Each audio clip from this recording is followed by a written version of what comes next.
Magandang araw mga banateros. Ako po si Banat Bay. Naku po, mukhang makakalaya na si Pangulong Duterte. Palakpakan. Mukhang malapit na.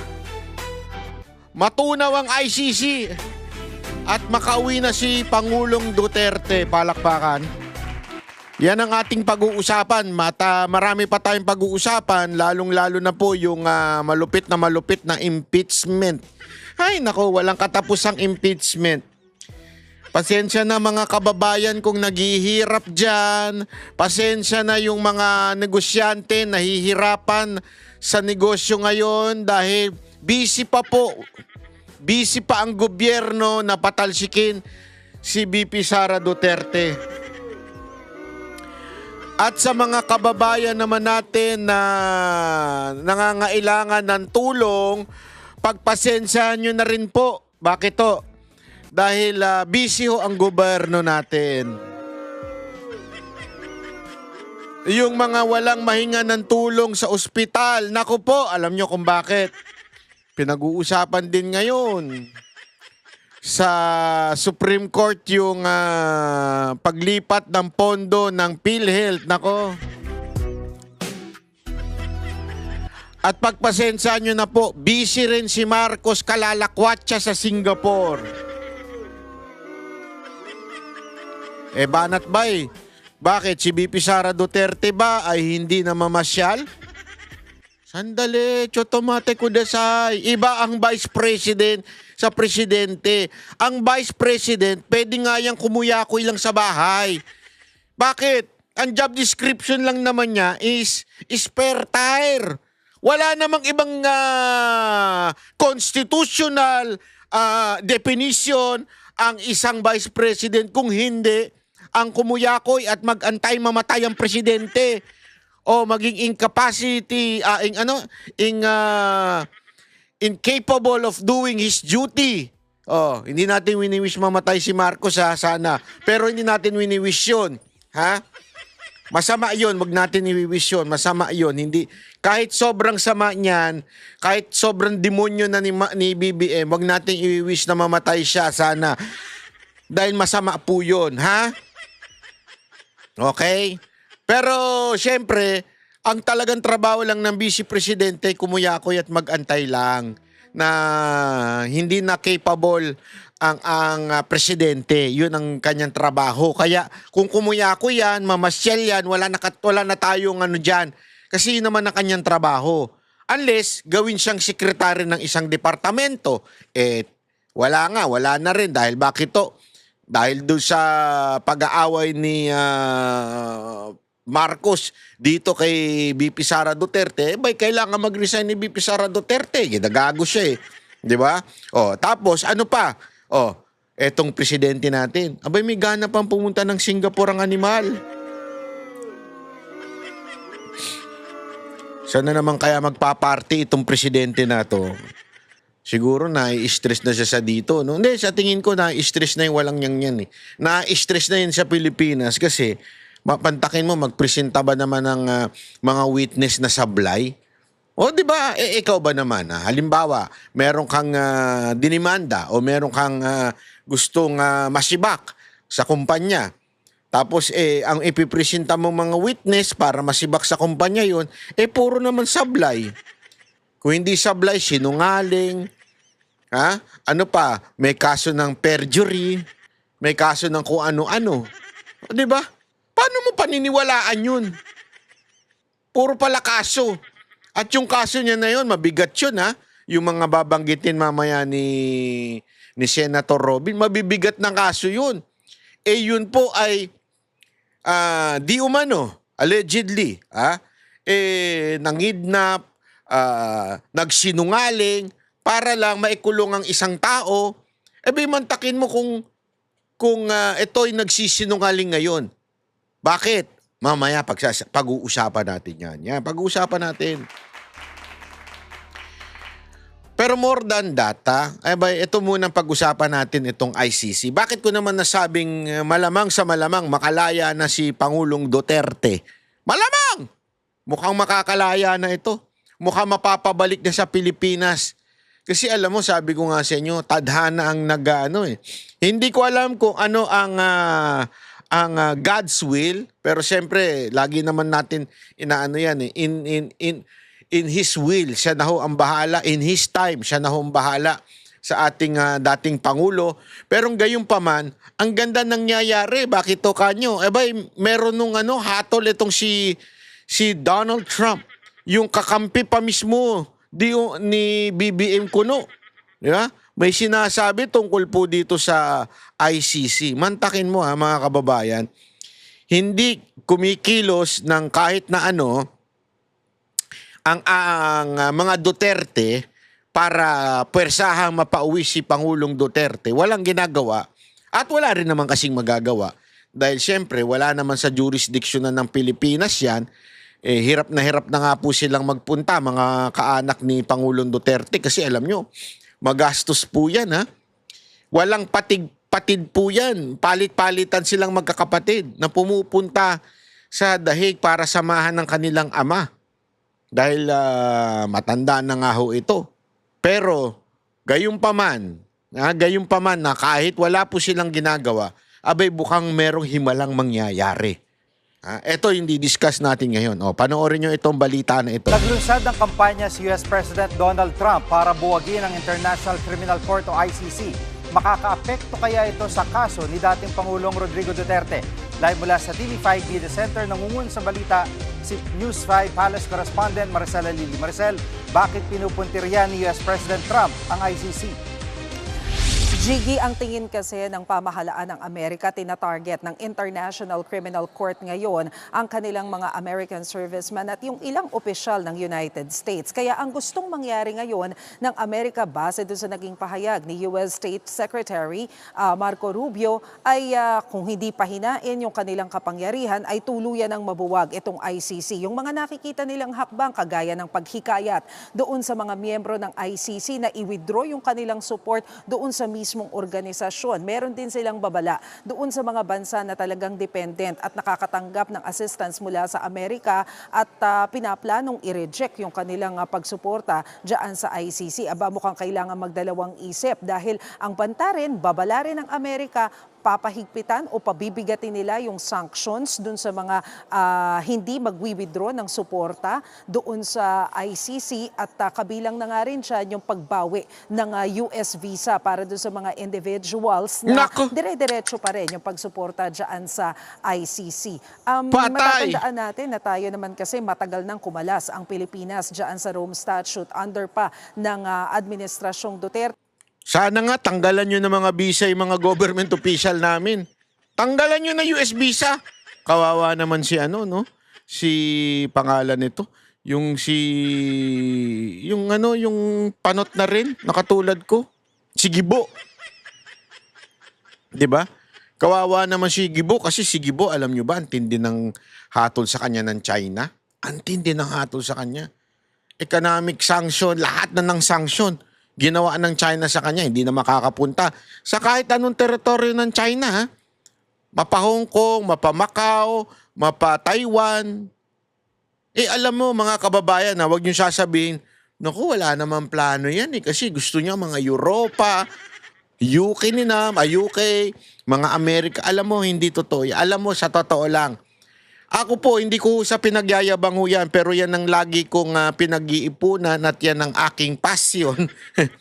Kung kayo, nag-iipon kayo para sa mga anak at asawa ninyo, ako po, wala pang anak at wala pa ring asawa. Kaya nag-iipon lang ako para sa sarili ko. Mamasyal. Oo, yun ang talaga pinag-iipunan ko eh. Asawa o pasyal? Pasyal na lang. Anak o pasyal? Pasyal na lang. Hindi, totoo. Kaya tayo nakakapunta ng ibang lugar, hindi dahil sa may pera tayo kasi wala naman tayong pinaglalaanan. At alam mo, napuntahan ko na nga ang Europa 2 beses. Naikot ko na ang Europa ng 2 beses. Sa UK, nakatatlo na ata kami doon. Sa Amerika, gayon din. Ilang beses na rin ako nakapunta dyan. At alam mo, wala nang binatbat talaga sila sa Asian countries like China, Taiwan, Macau, Hong Kong, even Japan, Thailand, iba na talaga. ang gaganda na ng mga lugar dito sa Asia. Tayo na lang ang hindi maganda. Tayo na lang ang pangit. Yan ang katotohanan. Huwag ko tayo magmaang-maangan. Tayo na lang ang, pag kayo umikot to ng buong mundo, tayo na lang ang pinakapangit sa Asia. Sad to say, but it's true. Pumunta kayo ng China, kahit probinsya lang, mamamanga kayo sa train system nila. Ako nga pambihira nung nag-train tayo. Hindi, totoo. Pansinin ninyo ha, nung nag-train po kami, 7 oras, 6 na oras yung biyahe. Talagang nag-effort ako na bumili nung sa business nila, business class. Kasi gusto ko makita yung luxurious na ganda ng train. Economy pa lang, maganda na. Yung economy ng train, parang premium economy sa aeroplano. Maluwag, malaki yung pero gusto ko maranasan yung business class. Alam mo, sa business class ng train, ako po, ang lupit to mga kababayan, napakaganda. Talagang masasabi mong, wow. And magre-relax ka lang dun, no? May USB, hihiga ka, pwede ka mahiga. Tapos ang takbo nyo, 300 km per hour. Tumatago sa bundok, tumatago sa tubig. Bumababa sa tubig, ang lupit. Kaya ka ba, magtataka ka talaga sa nangyayari sa Pilipinas, bakit tayo nagkaganito? But as we all know ngayon, dinidignig pa rin ang kaso ng dating Pangulo sa International Criminal Court. So pakinggan natin yung bahagi ng naging pahayag ni US Secretary of State Marco Rubio. Ayan. The ICC and its friends are waging a war against our country, not with bullets or missiles, but with statutes, and compacts, and the force of so-called international law. This administration will not sit by as the ICC and its allies seek to threaten our people. Maricel, anong reaksyon ng Malacanang dito sa kampanyang ito ni President Trump? Jiggy, sinubukan natin kunan ng reaksyon ng Malacanang tungkol nga dito sa kampanya ng Amerika. Pero tumanggi sila na magbigay ng komento dahil ang paliwanag ni Palace Press Officer Claire Castro, hindi naman sakop ng ating gobyerno kung anuman ang polisiya ng United States. Jiggy. Saka rin ang sagot niya, no? Ang tinatanong, reaction mo bilang isa sa mga bansang uto-uto sa ICC. Ang sagot niya, di naman namin jurisdiction ng pulisiya ng Amerika. Bobo rin, no? Bobo rin, no? Bakit? Hindi naman yun ang tanong. Ang tanong, bilang isang bansang sumusunod pa rin sa ICC hanggang ngayon, pinadala ang dating Pangulo dahil sa warrant ng ICC. Pero anong sagot mo? Wala kaming pakialam sa pulisiya ng Amerika. Tanga, hindi yun ang tanong. Tayo sa mga kaalyadong bansa ng Amerika, ano ang magiging implikasyon nito sa Pilipinas at sa kaso ni dating Pangulong Duterte? Oo, Jiggy, kanina kinausap natin ang isang ICC accredited lawyer, si Attorney Joel Butuyan, at sinabi nga niya na nakakabahala itong ginawang pahayag ng Amerika laban sa ICC dahil kilala daw ang Amerika doon nga sa pagpapa-implement ng rule of law, international law, pero parang ngayon gusto nilang mawala na sa kanila yung titulo na yon dahil ang nakakahanay daw nila sa mga ganitong klase ng pahayag ay ang mga bansang Russia, North Korea at China. Pero ang sinabi ni attorney, mukhang sa ngayon wala naman siyang nakikita na anumang epekto nitong pahayag na ito doon sa kaso ni former President Rodrigo Duterte. Dahil ang tingin niya, kaya naman daw naglabas ng pahayag na ganito ang Amerika dahil doon sa paghabol ng ICC, doon sa krimen na nangyari sa Afghanistan, kung saan alam natin na inukupa ng US yung ilang bahagi nila dyan at yung issue ng pag-atake ng Israel sa Palestine. So pagdating dito sa kaso ni former President Rodrigo Duterte, sabi nga baka nga daw mas maging advantageous pa sa Amerika kung sakaling maparusahan itong dating Pangulo dahil alam naman daw ng US na ang dating Pangulo ay pro-China. Pero ang tingin nila, hindi mangyayari yung pag-withdraw ng majority ng members ng ICC sa kabila ng panawagan ng US. Nasa 125 more or less yung members ng ICC. Sabi kasi nila malaki pa rin daw yung impluwensya ng Europe dito sa mga bansang ito at i-consider din yan. Siguro kung meron man daw mag-withdraw ng support, yun nga yun talagang totally ay dependent sa Amerika. Alam mo, Trump, kung ako sa'yo, sampulan mo kami. Sampulan mo yung mga government official namin na uto-uto sa ICC.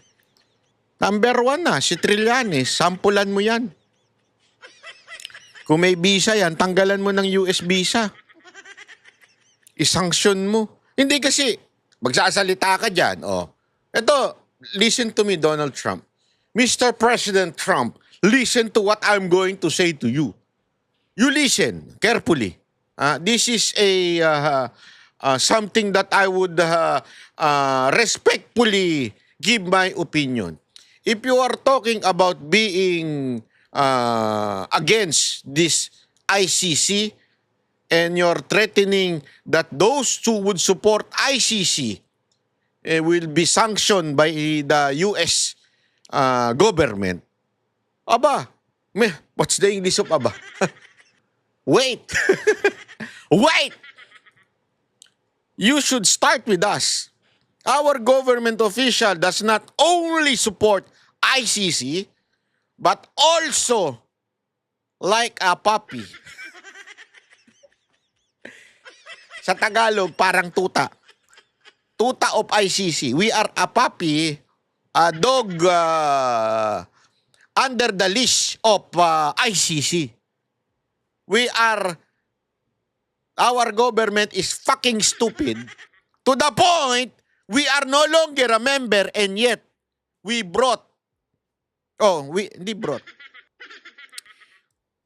they kidnapped the best president in the Philippines, Rodrigo Roa Duterte.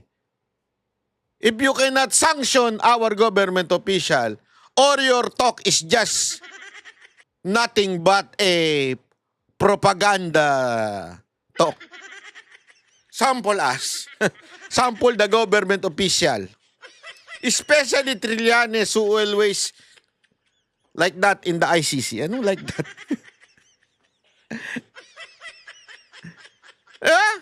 Talay. Pagdating doon sa mga assistants. So far, ang nakikita nilang immediate effect niyan, sa ngayon daw kasi nasa 11 high-level officials ng ICC ang napatawan na ng sanctions ng Amerika.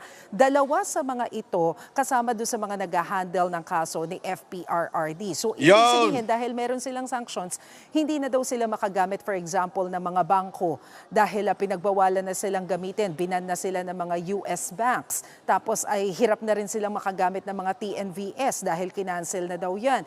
Yung mga ganitong bagay daw yung nagpapahirap dito sa mga high-level officials na to sa ICC. Pero wala naman daw silang nakikitang anumang epekto nito pagdating doon sa neutrality, sa pagdinig sa kaso. Pakinggan natin ang sinabi ng ICC accredited lawyer. Tingin ko hindi naman tayo apektado kasi unang-una advantageous nga sa Amerika, no? Na Bakit? si former President Rodrigo Duterte being prosecuted kasi kung makabalik yung mga Dutertes, mga pro-China yung mga yan, no? Wow! And ang US naman, tignan mo talagang nagpapadala. What the? Who the hell is this? That is the most stupid opinion I ever heard. Pantakin mo, pro-China daw. Alam mo, si Pangulong Duterte, friends to everyone, enemy to none. Ano sasabihin mo pro-China? Baliw. Hindi, totoo naman kabaliwan niya sinasabi mo na pro-China si Pangulong Duterte. porket hindi siya tuta ng Amerika, pro-China na, ganun. Hindi kasi ganyan ang pananaw ng mga ganito, yung mga galing-galingan. Ang pananaw nila, basta hindi ka tuta ng Amerika, tuta ka ng China. Hindi ba pwedeng hindi ka tuta ng kahit na ano? Pro-Philippines? Sarili ang iniisip ni Pangulong Duterte. Tayong Pilipinas. Sasabihin mo, eto nga sa totoo lang kung tayo nga ang tatanungin mas okay pa nga sa totoo lang ang mga tulong na ginagawa ng China. Naalala ninyo? During pandemic, nagkakaubusan ng vaccine. Amerikano, pinagdamot nila yung vaccine nila. Totoo naman, di ba? Pero yung China, binigyan kagad tayo agad-agad. Sasabihin na naman yung iba, mahina naman yung sa China. Di totoo yan. Propaganda ng Amerika yan. Alam nyo ba? Eto para lang sa kaalaman ninyo. Diyan magaling ang Amerika sa propaganda. Alam nyo ba na kahit Japan minsan nila na, hindi ko sinasabing America as the government Americans, businessman sa Amerika. Dati nga siniraan nila yung Ajinomoto. Alam nyo ba yun? 'Di ba? Masama yan. Sa ano yan? Ginagamit yan sa mga Chinese cuisine, ganyan-ganyan. Sa mga Chinese food, nakakahilo yan. Pero Ajinomoto, Japan yun Pero alam nyo ba yung mismong laman yung Ajinomoto? Hindi naman yun chemical. Yun po mismo ay plant. Galing sa plant yun. Tapos yung asin. Alam mo, ginawa lang nilang masama yun noon time na yun kasi natatalo yung mga American food noon. I-google ninyo history niyan. Tingnan ninyo. It's all about propaganda. So, ano ibig ko lamang sabihin? Ganyan kasi yung propaganda ng Amerika Na pag ikaw, hindi sunod-sunuran sa amin, pag hindi ka uto-uto sa amin, ikaw ay pro-China na. Hindi ganun yun. Ito naman si Sir, ganun din ang utak. Pusta ko sa inyo, puro gamit yan, Chinese na produkto. Can you just imagine? Di ba, pati nga yung mismong Tesla, yung mga baterya nun, sa China naman din galing. Apple, sa China rin. Pero pinalalabas nilang masama ang Chinese. Hindi ako pro-China baka sabihin ng iba, porket nagpunta ako sa China. Hindi. Ako, sa totoo lang, hindi ko, mas enjoy ko pa rin ng Japan Ito, to be honest kasi yung China, maganda siya for yung mga, bakita mo, mga high-techs, ganyan. Pero pagdating pa rin sa, kung ako papipiliin mo, hindi. Babalik ako sa Japan pa rin. Japan pa rin talaga. Babalik ba ako sa China? Siguro sa Hong Kong. Maybe sa Macau, pag gusto kong makakita ng malalaking building malalaking hotel, pero not literally pupunta doon. Kung makikipagnegosyo ko, pupunta akong China. Kasi doon talagang yung mga negosyo doon magandang dalhin dito. Pero kung mamamasyal ako, punta akong Japan, punta akong Thailand, punta akong Vietnam. Yun ang pupuntahan ko. Ano ibig ko lamang pong sabihin mga kababayan? Simpleng-simple. Etong mga palabas nito, mga ganito. Etong mga taong to, yan.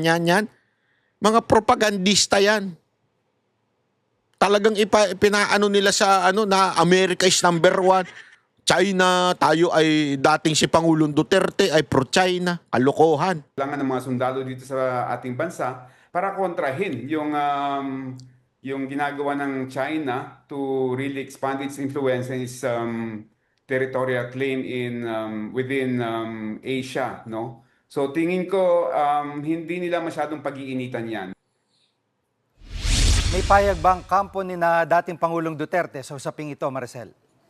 Yes, Gigi. Ang tinanong natin tungkol dyan ay si dating Presidential Legal Counsel Salvador Panelo. Natatandaan ko kasi si Attorney Sal, yung isa dun sa mga unang nagpakita sa atin ng papel during their time na kumakalas na tayo doon sa Rome Statute. So kabisado niya itong usapin na ito. Ang sabi ni Attorney Sal Panelo doon sa kanya naging pahayag, hindi na siya nagulat dito sa naging hakbang ng Amerika. At napapanahon na rin daw talaga para matuldukan na itong ginagawang pambubuli ng ICC sa iba't ibang bansa. Isa raw doon sa nakikitang pruweba na nangihimasok talaga ang ICC doon sa mga sovereignty ng iba't ibang bansa ay nung illegal daw nilang inaresto si dating Pangulong Rodrigo Duterte sa tulong daw ng Administrasyong Marcos habang nandito sa Pilipinas. Kaya tama lang daw na matapos na ito daw panghihimasok ng ICC sa soberanya ng ibang bansa. Gigi.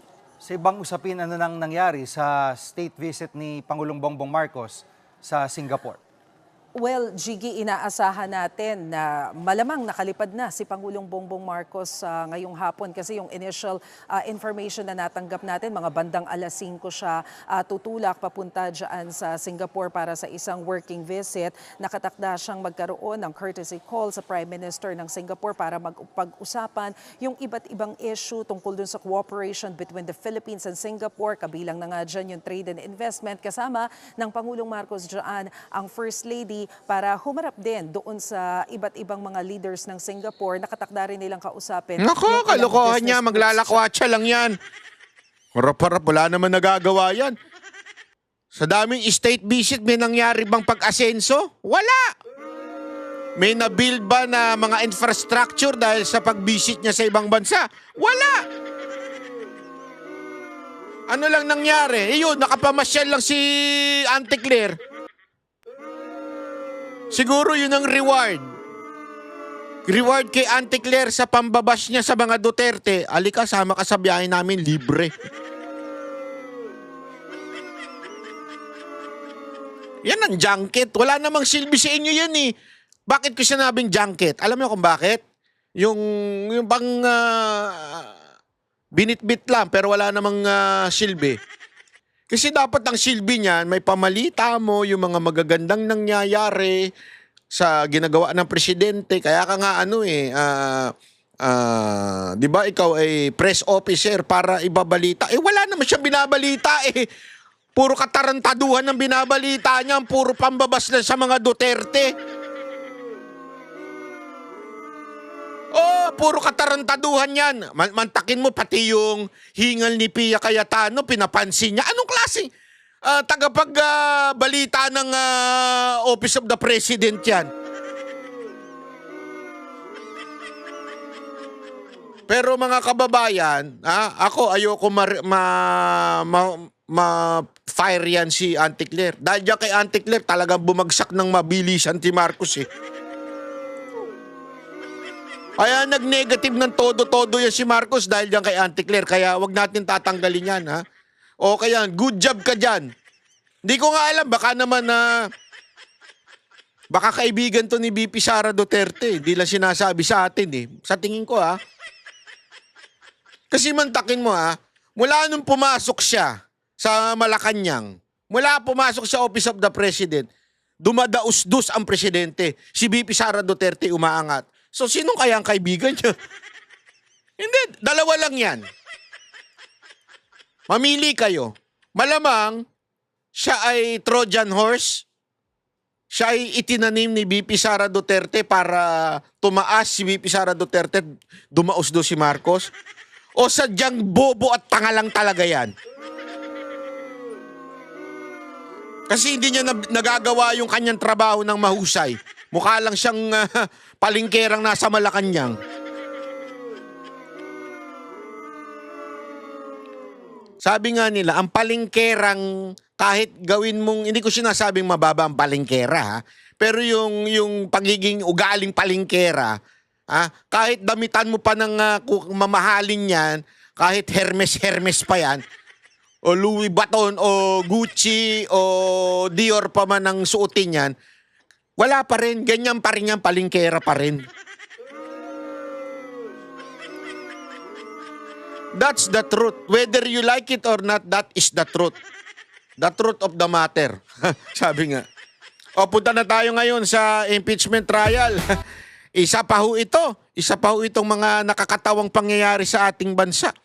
Alam mo, sa totoo lang ha, unahin na natin itong kay Senator, ito, malupit to eh. Minutes, sir. You may proceed when you're ready. Sir Presiding Officer, dear colleagues, susundan ko lang po yung kay Senator Risa, Senator Judge Risa at Senator Judge JV at yung ibang nagtanong sa admission against interest.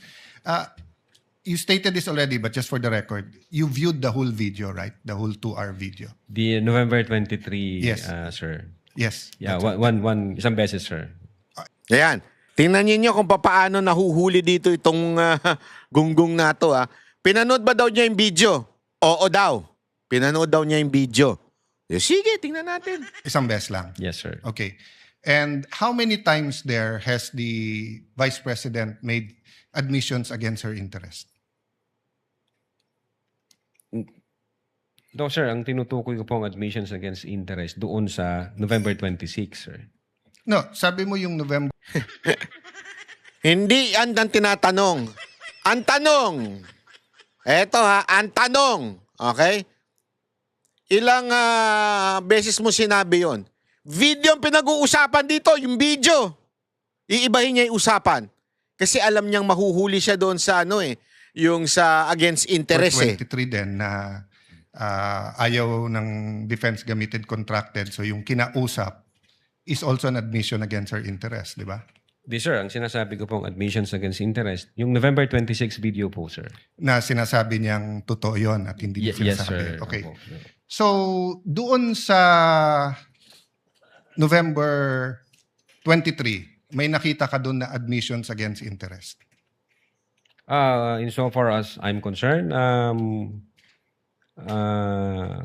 na nireiterate niya. Hindi, not reiterate. Siguro para malinaw, in your mind or as a lawyer or as an NBI agent, what is an admission against interest? Yun nga po, Yan. yung ini-explain ko po kanina. Ito po yung isang bagay na ginawa ng isang tao na... Hindi ginawa, sinabi. Sinabi Kasi ng, it's admission eh. Apo, sinabi ng isang tao na ikakasira niya, but then instead of denying na sinabi niya yon, Inamin niya. in-admit pa niya ito, ni-reiterate Okay. niya. Yan ang ibig sabihin ng admission against interest. Kahit na ikasisira mo, ibig sabihin, hindi ito magpapabor sa iyong sarili, inamin mo pa rin.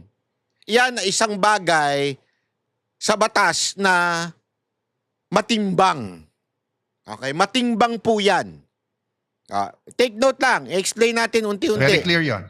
And you and Agent John Mark Kalilong said that the basis of the investigation was the November 23 video, the basis sa inyong affidavit of investigation sa nag-file ng kaso is certain portions of the November 23 video. As well as So, the November, as well as the As well as October 8, other evidence. Okay. Opo. Sa November 23, ilan ang admission niya against interest? Ayan.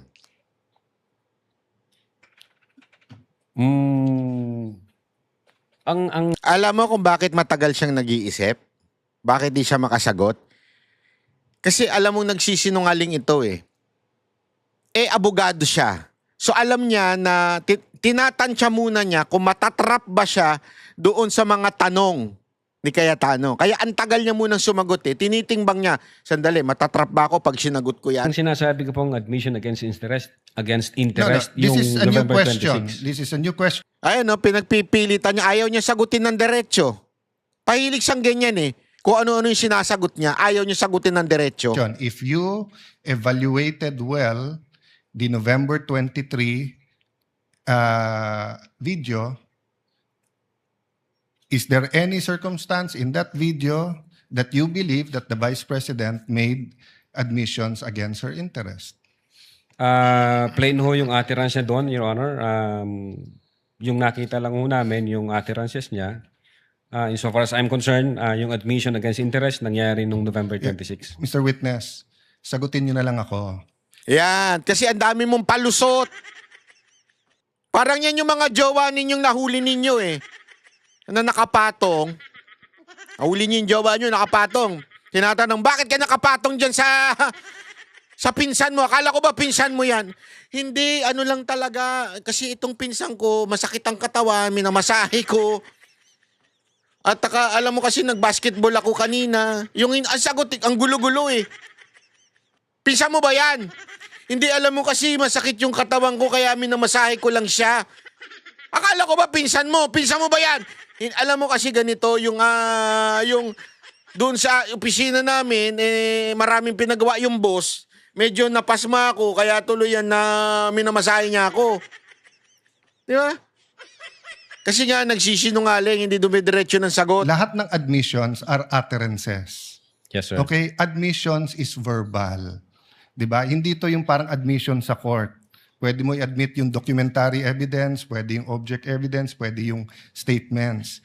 When we talk about admissions against interest, especially in context of what we're talking about, may statement na laban sa interest niya. Yes, sir. So tinatanong ko dun sa buong video, meron ka bang nakita? Wala. Yes or no lang yun, meron or wala. O meron at wala, hindi yes or no. Kayo nag-evaluate nun eh. Meron o wala? Admissions against her interest. Grabe, ang dali nung sagot eh. Meron! Meron! Ba't ayaw mo sagutin? Yes, sir. The fact na in-utter niya yun. Which one nga? So meron ilan at ano yun? A little leeway, Mr. Presiding Officer, kasi hindi natukoy masyado yung tanong. Senator Judge Arat may proceed. Yeah. So which statement that? That one you're mentioning now. So yung sagot mo meron. Ang understanding ko, sir, nung sinabi ko yan, I'm referring to the November 26, 2024. Mr. Witness, paulit-ulit tayo. Yes, sir. Burahin mo na yung pinag-uusapan natin you're referring to. I'm asking you a direct question. Yes, Sa sir. November 23, meron o wala bang statements na you will consider in your professional as a lawyer and as an NBI agent in charge of investigating this? Meron ba siyang admissions against interest? Ang tinutukoy ko lang po again, Your Honor, yung 26. No, I don't care. Wala po yung 23. I'm sorry. I don't care, Mr. Presiding Officer, kung anong tinutukoy mo. I'm asking you a direct question. November 23, video. Meron o wala siyang admissions against her interest doon? Attorney Lotok, yes, no, I do not know, I do not remember. Yan! We're referring to November 23, not 26. Yeah, I do not know, sir. Ang Oh, you do not know. nire-refer ko na... Ang dami mong sinasabi, do not know lang pala sagot. Don't tell me na. So you do not know. Okay. When she said, kung papatayin ako, may kausap na ako, patayin niyo yung tatlo. Is that an admission against interest? Yes or no? Ang tagal na naman sumagot. Based on that utterance, sir, yes, I think so. Yes. O kakasabi mo lang kanina, I don't know. Ngayon, yes. O ano pa? Ano pa? Kita ninyo kung paano siya nahuhuli? Kita ninyo, nung una, sagot niya, hindi niya alam. Ngayon, nung sinabi niya, ito yung sinabi. Ito ba ay isang masasabi mong admission against interest at against your interest? Ano sabi? Hindi ko alam eh. Pero nung sinabi na yung mismong statement, opo. Akala ko ba hindi? Ano, hindi mo alam? Sa video na yon na admission against interest, meron o wala? Or I don't know. Yung utterances na yun, sir. Sir, bukod nga doon. Kulit mo! To me, sir, yung utterances na yun, that's admission against Sir, interest. klaro na yon. Tinanong ka na ng presiding officer, sagot mo, I don't know. Tinanong kita ng diretso na sa video, biglang you know, biglang sasabihin mo na yun utterance na yon. So ang tanong ko na ngayon, bukod doon, aside from that. Sir, ulitin ko po yung sagot ko. No, you don't need to answer. Yung sinabi ko po na No, I'm admission asking against you, interest. aside from the utterance, the statement, na kung papatayin nila ako, patayin sila, is there any other utterance during in that video that you would consider admission against In so interest? far as I remember, wala na po yun. Wala na, okay. When the Vice President said, yung pinamigay sa DepEd, isn't that an admission against her interest kung may pinamigay? Hindi rin niya Siya alam. po yung namigay, sir. Ikaw ang nanood ng video, ikaw nag-evaluate. Ako pa magsasabi sa iyo kung ano laman ng video. Akala ko ba, tinignan nyo ng mabuti yung video? Huli ka ngayon. Akala ko ba, Inimbestigahan nyo talaga. O, ngayon, naghanap si Cayetano ng topic tungkol sa video. Hindi niya masagot. Boy, kaya ka nakakasuhan, boy eh. Bakit hindi mo alam yung laman ng video? DSW, ano yun? Sir, pwede ko pong tingnan yung sinasabi No, niyo. so you Specific. do not know what the alaman ng video. Again, tiningnan ko po ang video one time and ang nag-review po ng video yung agent on case. Yes, but you're the agent in charge and you're the one who filed the affidavit. Okay, Yes, sir. next question. Huli, hindi mo alam yung video. Agoy. Nung sinabing mag-people power, tapos ang sinabi niya, hindi yun yung solusyon. O, kung nag-people power, sino magiging presidente? Kung nag-people power at mawawala ang Pangulong Marcos, sino magiging presidente? Siya, sir. Opo. Oh, so hindi ba admission against her interest din? Siguro sa interest niya maging presidente. Pero ang sinabi niya, what? I think so, sir. Okay. So I mentioned 3. So my next question. When you have an admission against interest, do you take the whole admission or you can cut it Yan. up into parts? Nagigets ninyo? Ano punta ni Cayetano dito? Yung admission against interest, 3 yung binanggit niya. Yung sa DepEd, yung sa tungkol sa threat, yung sa threat, di ba? Yung tungkol sa alleged assassination threat. Inamin niya na sinabi niya talaga yon. That's admission against interest of VP Sara Duterte. So, matimbang yon. Yun lang yung tiningnan nila. Pero yung sa DepEd, hindi nila tiningnan. Yung sa inciting to sedition na people power, hindi rin nila tinignan. Eh, di ba admission din yun? Sabi nga ni Cayetano, admission din yan dahil siya ang makikinabang kung sakasakaling siya po ay mapatalsik si Marcos. Pero bakit hindi tiningnan yung sinabi ni VP Sara Duterte na I'm against any people power? Ilang beses siya sinasabi ni VP Sara Duterte. Again, Your Honor, If my admission against interest is 1 sentence or 1 paragraph or 3 sentences, can you take 1 sentence and say yun lang yung admission and the 2 other sentences are not? Can you divide I think it it up? should be the whole, sir. The whole sentence. So the whole the whole. sentence niya, nung sinabi niyang kung papatayin ako, is pinagbibintangan niya yung 3 na papatayin siya.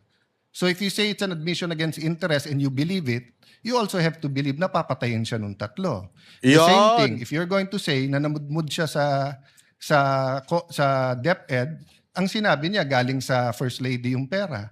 So you're also going to have to believe that. So if you're going to believe her, na yung ibang sinabi is Kasi ang punto dito, kung naniniwala ka doon sa sinabi ni VP Sara Duterte na pag ako namatay, may inutusan na ako na patayin si Marcos, si Lisa at saka si Romualdez. Kung naniniwala ka doon, eh di sana naniwala ka din doon sa sinabi ko about DepEd at doon sa people power na ayoko. Eh bakit pinipili mo lang pinipaniwalaan mo? At doon sa mismong threat, eh meron ding admission doon. Ano? Napapatayin ako, may planong patayin ako ng gobyernong ito. Bakit hindi mo pinaniwalaan yun? Ang pinaniwalaan mo lang ay yung pag ako napatay, meron akong inutusan na. Nagigets ninyo? Isa lang yung, sa madaling salita, nagninikpik itong NBI, ito lang. Ito lang yung makakasira kay VP Sara Duterte. So yan lang yung pipiliin namin. Yun yung punto ni Cayetano dito. issues. Eh ngayon, sinabi nga niya, hindi solusyon ng people power. So as the evaluator, bakit hindi consistent yung evaluation niyo nung video? No, I think yung insofar as people power is concerned, I think sinabi niya yata na, yes ma'am, natutuwa ako dun sa ginagawa niyo. Hindi. Ay, iba yon. But Natutuwa siya doon sa mga pagbablog at pagbibigay ng kanilang opinion. Pero hindi niya sinabing natutuwa siya na magkaroon ng people power o revolusyon. If you know the Duterte, they don't like it. As a matter of fact, tapos na sana itong lahat ng to kung si VP Sara Duterte lumabas sa kalsada. Kasi kumpleto na eh. Kumpleto na. Ito ha. Usap-usapan na yan. Bubulgal ko na sa inyo. Kumpleto na eh. May tao na. Kaya na nga INC mag-produce ng milyon. may tao na. Yung mga militar, may contact na rin yung mga retired na yan. Sigurado tayo, hindi ko alam kung sino ha, wala akong alam tungkol dyan. Pero, assuming, may contact na rin yung mga yan. Kaya lang, ang talagang lagi nagiging problema dyan, yung head. Sino ang tatayong head para kung sakasakaling mag-withdraw ng support ang AFP o ang kapulisan, may tatayong head. Wala silang makita ngayon. At alam ko, naririnig ko sa palipaligid, naririnig ko lang, wala akong personal knowledge, naririnig ko, they're trying to convince VP Sara Duterte. But the Vice President, ayaw niya. Same with the father, ganyan na ganyan din ang ugali ni Pangulong Duterte. Ayaw niya talaga yan. Imaginein mo nung si Pangulong Duterte presidente, napakataas ng kanyang ratings. Trust rating nung siya ay presidente. Imaginein mo lang yun Everyone is convincing him to declare a revolutionary government. Remove the Camara, remove the Senate, and revolutionary government. Ginawa yan sa ibang bansa. Sa Africa, ginawa ng isang general yan. Gumanda yung lugar nila. Yan ang pinipilit noon ng mga kaalyado ni Pangulong Duterte. At ayaw ni Pangulong Duterte. He has the power to do it. He is the president at that time. Pinakamataas ang kanyang approval rating, pero hindi niya ginawa. Bakit? Hindi ganyan si Pangulong Duterte. Hindi ganyan ang mga Duterte na sakim sa kapangyarihan. Hindi. Marami nagkukumbinsi sa mga Duterte na tumayo na, pero ayaw nila. Bakit? Kasi sila ang makikinabang. Ayaw nila ng ganun. Let it be. Tapusin yung 2028, yun ang gusto nila. Ito na nga, kaya yan nga tayo nagkakaganito dahil sa yan ang gusto ni VP Sara Duterte. Sa totoo lang, sandaling-sandali lang to Pag tumayo lang, mag-declare lang si VP Sara Duterte, buong Mindanao susunod sa kanya di ba? Yung totoo. Pwede ko pong ulitin. Let the record speak for itself. It's on Yes, Your page 26. Same paragraph nung sinabi niyang papatayan, no? But having said that, last question, no? Bakit sa cybercrime ni-refer? Ba't hindi sa anti-terrorism or sinabi mo meron Yan. group? Bakit sa Ganda yan. cybercrime? Your Honor, my cyber aspect po kasi yung violation. Okay. What are the aspects of the alleged threat? One is the cybercrime grave threat. The other one is a possible assassination threat, right? No, Your Honor. Yung sinasabi kong my cyber aspect, the utterances was made through Cyber. And the utterance, in accordance with you, constitute grave threat. Yes, sir. But if she meant it, and if it is true, and if it is accurate, it's also an assassination plot, isn't it? Kung totoo yung utterance niya na Ganda ng punto ni Cayetano dito. papapatay kita, may kausap na ako, hindi ba assassination plot yun? Maybe, sir, yes. No, hindi maybe. NBI kayo nag-ano May nagsabi Anong maybe? Kaya nyo nga pinapa-impeach si VP Sara Duterte because you believe that there is a grave threat against the president. Tapos sasabihin mo, baby. Alam mo kung bakit? Tuloy sa natin. presidente, papatayin kita. How much plain can that be as an assassination plot? That's why, sir, may validation process. That's sir. why may validation. Kaya yung tanong ko, ano ba mas mabigat? Yung assassination plot o yung cyber aspect? Yon. No, Your Honor. No, diretso yung tanong. Hindi no. Anong mas mabigat? It's a direct question. If you were NBI director now or whatever, you were PNP chief, dalawang iniimbestigahan mo, yung cyber aspect na pwedeng cyber libel, pwedeng grave threat, at yung assassination plot, ano mas mabigat sa dalawa? Ano yung prioritize mo? Your Honor, yung cyber aspect, based on the law, mag-a-add siya ng 1 degree higher doon sa... Anong pinagsasabi mo dyan? Ang tinatanong, which will you prioritize? Kasi ganito yan. Explain ko na sa inyo kung ano yung punto ni Cayetano dito. Explain ko na sa inyo. Ang punto niya dito, kaya nyo ini-impeach si VP Sara Duterte because sinasabi nyo that there is a grave threat made by VP Sara Duterte against the President. Sabihin, naniniwala kayo that there is a threat made by the Vice President. If naniniwala kayo that there is a threat against the President made by Vice President, Di ba dapat ang priority nyo is to protect the president? At ang priority nyo dapat ay hindi yung kung ano yung sinabi. Dapat ang priority nyo kung ano yung gagawin para maitupad yung sinabi. Pero bakit pumatak yung kaso sa cybercrime? Alam nyo kung bakit? Because they know na hindi naman mangyayari yung threat na yon.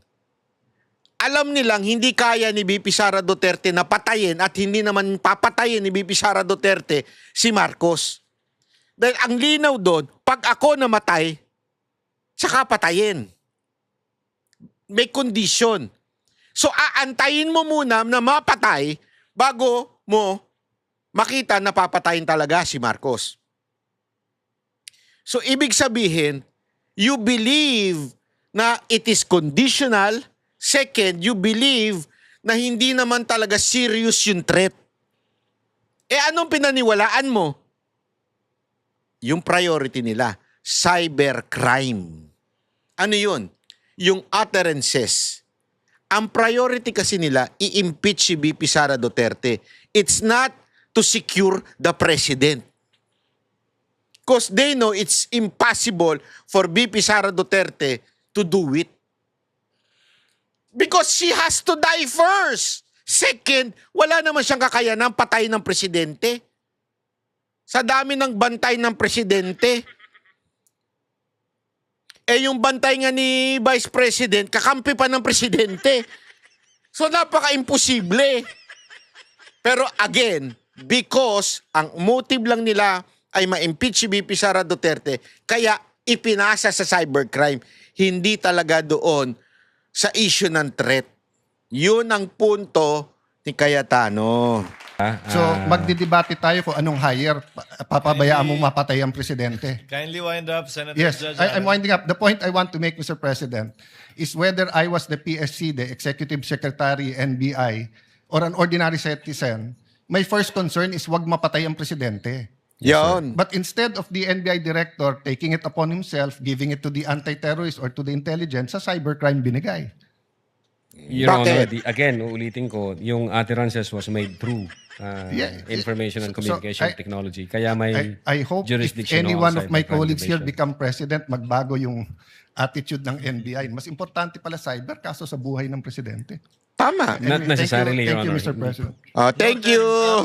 Thank you, Your Honor. Pahiya ka, no? Yun yung ano doon. Ito. Tingnan nyo naman, ha. Ito rin si, napakagaling din ito ni, ni Senador Robin Padilla. Napakaganda nung, wait, Chotomate. Saan na yun?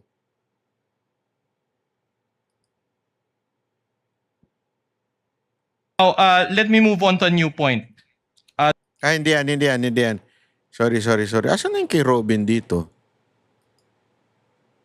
Bakit wala? Bakit? Hindi ko na ilagay, Sandali lang, ha? Chotomate. Asan na yung kay Robin?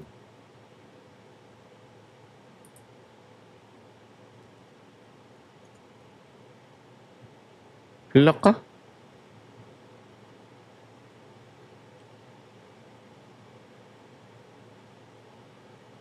Ito.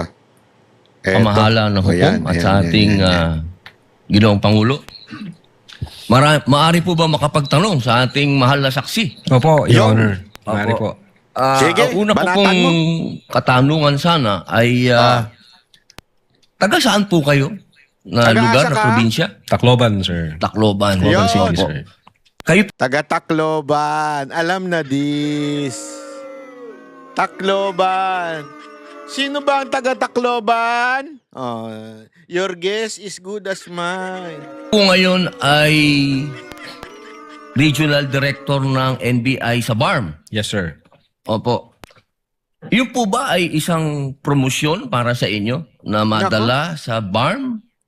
Dahil totoo po ba na kayo ang tinatawag na Golden Boy ngayon sa NBI? Ako, Golden Boy. I cannot comment on that po, Your Honor.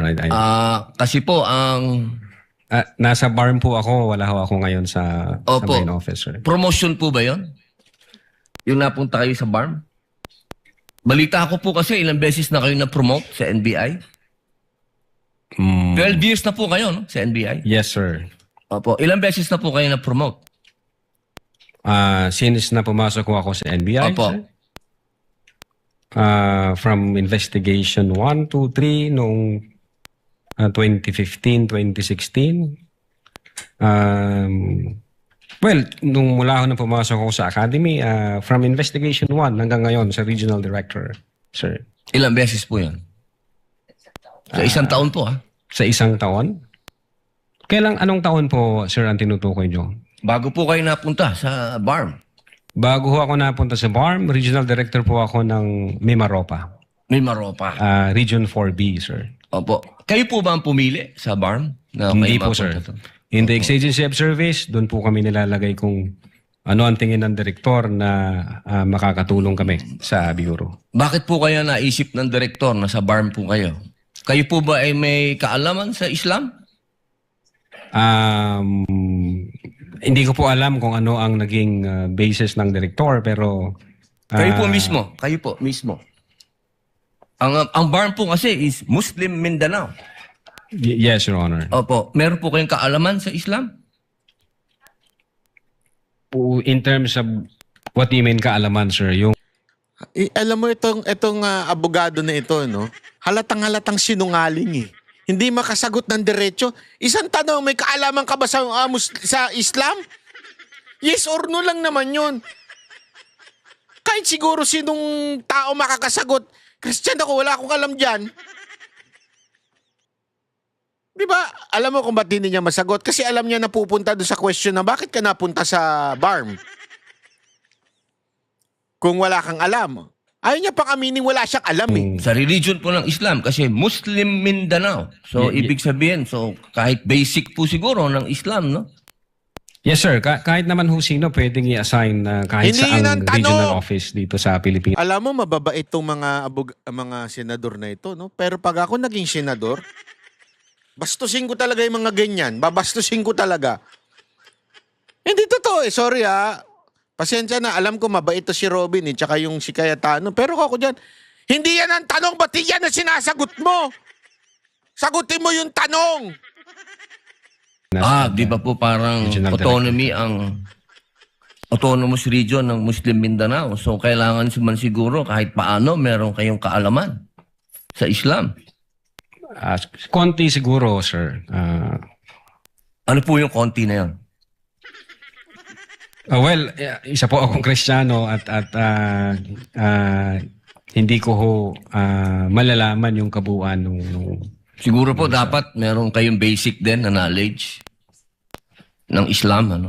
Sa pangalawang tanong po, okay na po yun. Pangalawang tanong po, meron po ba kayong, sa tagal nyo po, sa NBI, 12 years, meron po ba kayong na-encounter na kaso ninyo sa NBI? Kayo po mismo na-filean ng kaso? Your Honor, normal ho sa mga NBI agents na makakasuhan. Ayan na naman siya.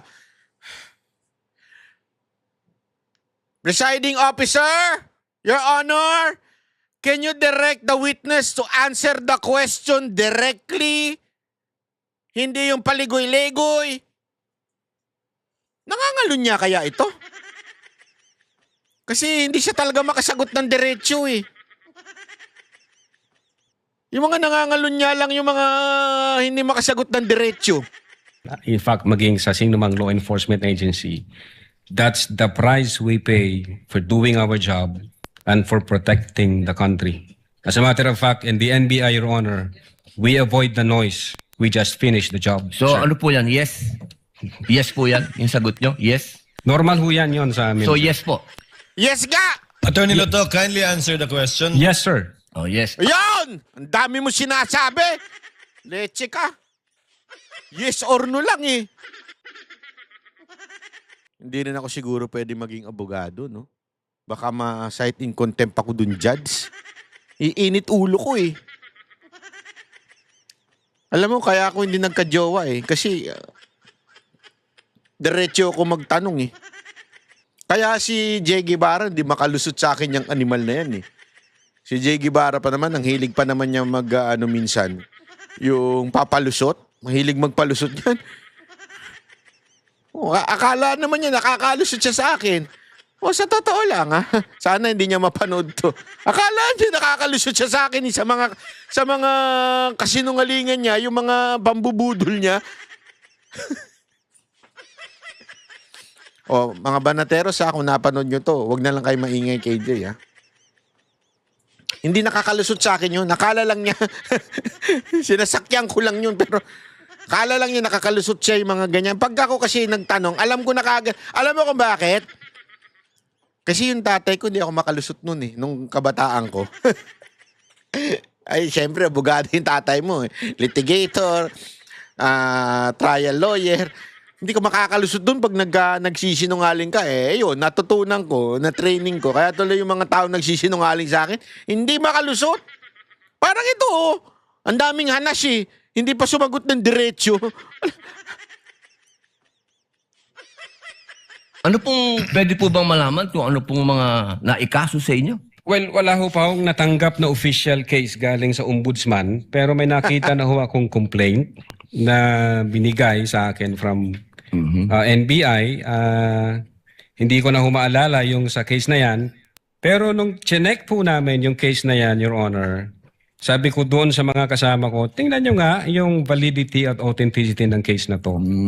Pinuntahan ho namin yung nagnotaryo, I think meron Makati po, Court yun. Yung Makati Court, nag-issue ho ng certification na fake yung notary. Diyan sa reklamo na yan. So, Putang ina, notary na naman. Hindi yan ang tanong. May kaso ka ba o wala? Hindi, peke yung notary. sabi ko, huwag nyo nang pansinin, marami tayong trabaho. Kung fake yung notaryo na yan, mere scrap of paper yan. Huwag na nating pansinin. Although, nag-aantay po ako, Your Honor, na mag-notify sa akin ng OMB kasi sasagutin po namin na eto ho ang nakaalap namin, may 2 Chinese na nagreklamo, chinek ho namin doon sa BI, yung 2 Chinese na yan, I think, 9 months nang overstay at pinaghahanap din ng Ano pong kaso po Bureau of yung Immigration. ipinatong sa inyo? Anong kaso? Hindi ko maalala, Your Honor. Meron may mga kaso doon na nakalagay. Pero again, sabi Wala ko po nga, kayong isa kahit maalala na ipinatong sa inyo? if I'm not mistaken, arbitrary detention, may ganun ba? May unlawful arrest? Parang inaano lang niya, minamalit niya arbitrary detention, unlawful arrest. Malit lang yan. Konti lang yan. Wala ho sa akin ng record kasi nga sabi ko nga nung makita namin na fake yung notary, hindi na ho namin binigyan ng pansin, Your Honor. Kasi napakakapal po nitong hawak ko. Yun. Wala akong problema, Your Honor. Sasagutin po namin yan. Apo. Sasagutin ko Hindi po niyo yan. pa po nasagot magmula noong February 29 Kasi wala pa hong official notice galing sa kung anong ahensya. na nakarating po sa inyo. Wala pa. Wala pa ho. Ang nakuha ko lang yung kopya niyan. Siguro may nagpadala sa akin. Sabi ko, teka muna, wala akong official na nare-receive from OMB. So, nung chinek ho namin, kung nag-i-exist ba yung kaso, fake yung notary, hindi na namin So, ibig binigyan niyo ng pong pansin. sabihin hanggang ngayon, hindi kayo sigurado kung nag-i-exist to. Dapat may notice na ako from ombudsman. Di ba po dapat ang reaction ng isang tao kapag may kaso, harapin? Precisely, Kasi Your Honor. katulad- Inihintay ko nga po yung notice from ombudsman na pag meron na hong notice Wala ang po kayong ombudsman- notice hanggang ngayon? Sa Wala pa ombudsman? po, Your Honor. Yun nga ang inaantay ko kasi sasagutin namin kasi meron po kaming certification na fake yung notary. Inaantay ko po, Your Honor. Mas maganda po, maharap nyo kagad. Definitely, hindi ko lalong-lalo namin na po. tatakbuhan yan, sir. Kasi napakahalaga po ngayon nito. Yes, sir. Sige Oo, nga, ito isa-isahin po. mo nga. Ang lupit nito. Alam mo, gusto ko rin itong style ni Robin eh. Panalo rin itong style ni Robin eh. So, dapat mong harapin yan. Kasi malupit itong mga kaso mo dito. Tapos biglang binanggit niya isa-isa. Grabe. Ay ang pinag-uusapan natin dito ay napakahalaga. Yes, sir. Opo, at ito pong mga kasong ipinatong sa inyo, perjury, robbery, extortion, theft. Perjury perjury. Hindi biro yan, yung kaso niyang perjury. Dili man yan biro. Ba't ka kakasuhan ng perjury? Di ba? Bakit? Oh, may matindi yun. Bakit ka kakasuhan ng perjury?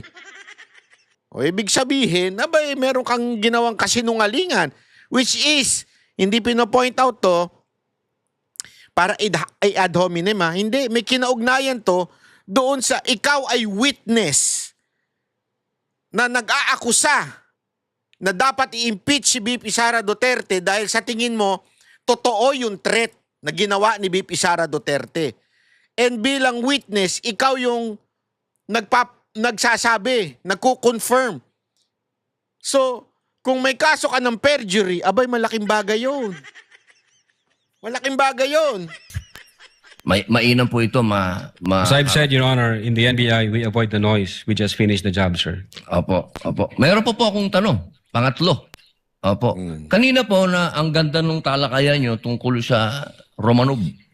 Yes, sir. Opo. Alam niyo po ba yung istorya ng Romanov? At ang gaganda po ng mga sagutan ninyo, alam niyo po ba yung historical background ng Romanov? Ang alam ko lang po dyan, Your Honor, yun yung nangyari sa, I think, Tsar, kung hindi ako nagkakamali, sa Russia. Sa Russia. Opo. Sino po ba yung nakakalaban ng Tsar? Again, hindi ko po maalala, hindi ko po nakita yung buong... Yun. Kasi napakahalaga po malaman ng taong bayan kung sino po ang tinatawag natin na Romanov at sino yung nakalaban nila. Kasi po, katabi ko, ang isa sa Marcos family. Yes, sir. Alam naman po natin lahat, batid natin lahat, na si Apo Lakay, Ferdinand Marcos Sr., ang number 1 na lumaban sa komunista dito sa Pilipinas. Batid naman din po natin na ang nag-execute sa Tsar kay Nikolai at sa kanyang mga anak, sa kanyang pamilya, ay ang komunista. Alam mo po ba niyo? Yes, sir. Opo. Ngayon, sino po ba ang pangalawang pangulo na lumaban sa komunista? Second president hindi vice president na tinutukoy niya dito. Sino yung second president na lumaban sa komunista aside from the Marcos Sr.? Sino po, sir? Ay di si Pangulong Rodrigo Roa Duterte. Hindi ba po dapat isipin natin yung Romanov ay tungkol sa threat na pumapasok sa mga pamilya na mga namumuno dito sa ating bayan na lumalaban sa komunista. Komunista po ako Gusto ko lamang pong alamin ninyo. Yes, sir. Bakit kaya siya naging komunista? No? Alamin nga natin yan. Well, insofar as the investigation on the issue of whether or not may Romanov or operation of Romanov, ang sabi ko po kanina, nasa intelligence service po namin yan. At I think ang makakasagot po niyan, Your Honor, yung director po namin. Opo, kasi nabanggit nyo kanina sa usapan po ninyo, si Baste. Yun na po yung... sinasabi nyo po kasi kanina, sa usapan po ninyo, sa napakagandang usapan, na yung Romanov, hindi na ipapaliwanag kasi kung ano ba yung ugat nun. Napakahalaga po na alam natin yung ugat. Si Presidente Marcos Sr. ang lumaban sa komunista kaya nagkaroon ng threat noong 1986. Iyon. Yes, sir. Ngayon, sinasabi ni Baste na nagkakaroon ng threat sa kanila, pamilya, sapagkat alam naman nating lahat na ang nagpatuloy ng paglaban sa komunista pagkatapos ni Pangulong Rodrigo Roa Duterte ay si Inday Sara Duterte, ang ating Vice President. Sumasang-ayon po ba kayo doon? Wala po akong personal knowledge, sir. Ay, bakit po kayo walang personal knowledge? Eh, yun po ang sumunod na assignment ng ating Vice Presidente pagkaupo niya. Siya po ang nag-take over ng NTF-El CAC. Bakit hindi po alam ng NBI yun? Baga? Well, nag-NTF-El CAC siya. Pero yung factual circumstances doon... Factual? Wala pa po akong... Wala kang alam? Wala po kayong... Pero alam niyo po, sagutin na lang po ninyo na siya ang nag-take over ng NTF-El CAC. Yes, Your Honor. Opo. Isa na lang po, ginoong tagapamahalang... Ang pinopoint out niya dito, yung sa Romanov, ang pumatay komunista. Dahil kalaban ng komunista yung presidente. Tama, mali. So ang punto niya dito, sino ba yung mga presidente na lumaban sa komunista? Di ba? Una si Marcos Sr., pangalawa mga Duterte. Kasi kanina, para bagang keso sinabi ni Basti daw na baka mangyari sa kanya yung nangyari sa tatay niya. So ang sinasabi niya dito, pinalalabas nila na si Baste nang galing yung threat. Na baka mapatay ka ha, Marcos ha, kasi ganyan na nangyari sa tatay mo. O ganyan yung, di ba lagi nila sinasabi? Ano sinasabi niya dito? Kasi yung Romanog na yon, yung sinasabi na yon, yun tungkol sa mga komunista ang kalaban ni Marcos Sr. noon. Ngayon, baka mapatay ka rin yan kasi hindi mo ata na napapansin na nakikipagkuntsabahan na yung mga nasa paligid mo, yung mga opisyal mo, nakikipagkuntsabahan na sa mga komunista dyan sa loob ng kamara. Baka one day magising ka na lang, niyayari ka na nitong mga komunista na to. Yun yung sinasabi. Parang ang pinalalabas kanina sa usapan ay ang dahilan daw nung Romanog na yan ay para bagang si Baste nagsimula banta ay kay Marcos, hindi naman kay Vice President Sara Duterte. At ang parang lumalabas nanggaling pa sa mga Duterte yung pagbabanta. Kasi nga, bakit? Hindi nila naintindihan kung ano nangyari doon sa Romanog na yan. Dentik na yan. Ang dami kasing bobo. Ito kasi si Basti matalino to eh. Hindi ha, walang biro ha. Alam mo si Basti, ang akala nila kasi puro tato. Alam mo naman tayo mga Pilipino, judgmental tayo, mga animal tayo eh. Pagka puro tato, walang matinong magagawa yan. Ano yan, bulakbol yan. Kantoboy yan. Alam nyo pag nakausap nyo si Basti, hindi ako nagbibiro, matalino. Matalinong bata, ay matanda na, mas bata na sa akin, pero matalino. Mas maalam siya sa history. Sabi ko nga sa inyo nagkita kami sa dahig niyan. Kita kami sa dahig. Nagbisita siya. After nun, bulungan kami. Boss, may magandang bar dun. Wala namang babae, ano lang dun, mga just. Just once. Hindi, mahilig kasi sa music yan eh. O yung mga jazz, ang ganda. Hindi, maganda lang yung kumakanta. Ay yung nagigitara ata. Pero punta kami doon. Akala ko naman, magchichill lang kami, magiinuman lang kami na makalan. Ganun lang, yung chill. Ganun. Hindi. Walang niya, pinangaralan ako ng history. Hayop yan. Sana hindi na lang kami uminom. Hindi kasi ako, yung inom ko naman chill eh. Kasi ang nasa utak ko lagi ganito eh. Ito, akin lang to ha. Wala akong sinasabi sa iba, wag niyong gagawin ha. Para sa akin, ang akin, okay lang uminom ng chill. Pero I still put this in my mind. Yung sinabi ng Panginoon na do not get drunk. But drunk in the spirit. Totoo. Yun ang nasa isip ko. Okay lang yung chill, inom. Pero hindi ako talaga nagpapakalasing. Ever. Hindi nyo ako makikita ng lasing. As in, antok, oo. Lasing, hindi. Pero alam mo yun, so sabi ko, sige, chill lang tayo. Di, isang malupit na makalan yan. Sarap! 18 years old. Ay, 18 years yung makalan. Sabihin, masarap, di ba? Smooth, ika nga. Umiinom na kami. Aba, si Basti nagkikwento ng tungkol sa history. Hayop yan. Hindi ko na matarok yung sinasabi niya. Sige lang siya ng kwento ng history. Pwede ba pag-usapan natin babae na lang? Joke lang ha. Walang ganun. Kung sino man yung asawa niya, jowa niya, hindi ko alam. Wala kami ganung usapan. Hindi, sabi ko lang sa kanya, hindi ba pwede pag-usapan natin yung tungkol sa siguro politika sa Pilipinas, hindi, history, kasaysayan ng mundo. Hayop yan. Ganong katalino yung mama na yun. Wala lang sa mukha niya dahil sa tattoo niya. Pero matalino yung mama na yun. Ba't ko sinasabi to? Kasi yung Romanog na yun yung ibig sabihin nun.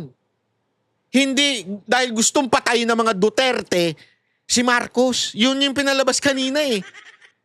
Oo, ng mga senador na iba, di ba? Nanggaling naman yan kay Baste. So, ang threat pala na kay Marcos. Kanino galing yan? Kay Baste. So, si Baste ang magte-treat kay Marcos. Gago ang puta.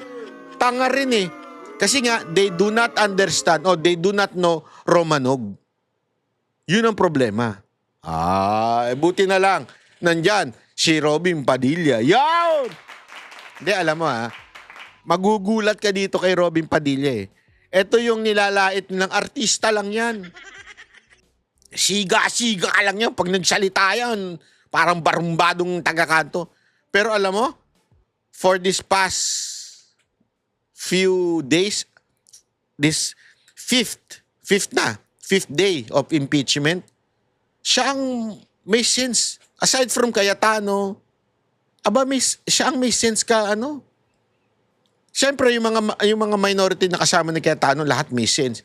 Yung mga nasa majority, ewan ko. Sana, wag na sila magtanong, sabihin na lang nila, hindi, guilty si BP Sara, tapos na usapan. Hindi, ganun eh. Pero ito mga to, ito pinapaliwanag talaga. Kaya palakpakan natin si Senator Robin Padilla. Anyway, maraming salamat po. Bantayan po natin paulit-ulit itong impeachment dahil grabe ho ang media. Pinapanood ko yung media. Pagkapanood mo talaga ng media, walang mabuting ginagawa, walang mabuting sinasabi. Wala talaga eh. Talagang bias. Talagang pok-pok lang itong media na ito eh. Mga bayaran talaga eh. Kaya magbabantay tayo sa social media ha. Pag yung mga katiwala natin talaga, yan ang ating bantayan, mag-subscribe at i-share. Huwag lang tayo manood ha. Huwag kayong selfish. Sabi nga, huwag mong i-gatekeep. I-share mo yan. Pag may maganda kang nalaman, natagpuan, i-share mo yan. Huwag mong i-gatekeep. Okay? Maraming salamat po. God bless everyone. Makita-kita ulit tayo sa susunod na